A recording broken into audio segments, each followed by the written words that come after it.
Hi, this is Leah and I blog at livingalifeoffreedomnow.com.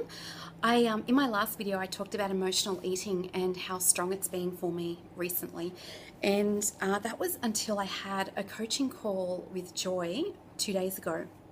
And in that call, Joy led me through a process and some phases to work through when emotional eating comes up.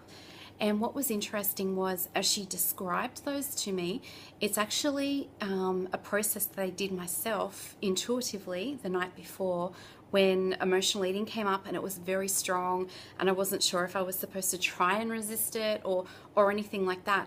But because it was so strong and I didn't feel like I could distract myself in any way, what I actually did was I just went with it.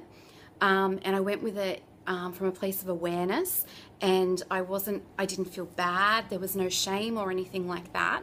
And after I finished eating, I actually said to my husband, I rattled off a list of everything that I had, and I just kind of laughed at it, and he kind of laughed, and it was all very light, and I felt a lot better about it afterwards. And then the next morning I had my call with Joy, and I was able to ask her about whether I was supposed to try and not eat when emotional eating came up, and she answered that for me. And as we went through the phases and the steps that she had, I realized that most of those stages is something that I did the night before.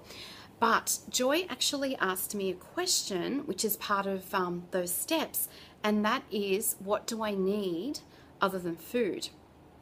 And just her asking me that question, even though I've asked myself that question before on my own many times, because it's not my first time at doing a weight loss program for intuitive eating or non-diet eating and things like that, or emotional eating. It hadn't been asked of me. Like, someone else hadn't asked me that question. I'd only asked myself that question. And just having Joy ask me that, it seemed to have opened some sort of floodgate for me.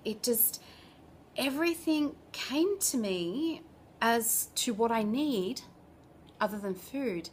And it actually felt very emotional. It was really full on. The answer isn't simple. It's actually a huge answer that seems to be across all areas of my life. And it was huge, really. It was really, really big. And Joy actually said to me, maybe ask yourself that question as well when you're not in that emotional state or you're not feeling stressed. And what I actually thought when she asked me that was, it's not very often, or there's not a time that I can remember that I actually haven't felt stressed. So that was really eye-opening for me too. So I'll just end this video here now, and I'll discuss it further in the next one. Thank you.